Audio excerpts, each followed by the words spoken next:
ரெண்டு கட்டை லாக் பண்ணிக்கோங்க. லாக் பண்ணிவிட்டு அப்படியே ரொட்டேட் பண்ணுங்க. அப்படியே ஆப்போசிட் அப்படியே முன்ன பின்ன ஒரு அசைவு கொடுங்க. விரல் முட்டிக்கான அப்படியே வச்சு கைகள் கட்டை உள்ள வச்சு 4 விரல் மேலே வச்சு அப்படியே மடக்கி வெளியே கைகள் அப்படியே தூங்காது. ஒரு 5 டைம் அப்படியே ஆப்போசிட் அப்படியே கை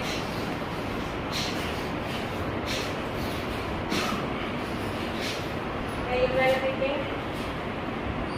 அப்படியே எக்ஸைட் பண்ணிட்டு முதல் பேடு பண்ணுவாங்க. ஏன் எக்ஸைட் ஏன் எக்ஸைட் ஏன் எக்ஸைட் ஏன் கைகள் கவுண்ட் வேலை 1 2 3 அப்படியே ஆப்போசிட் 3 அப்படியே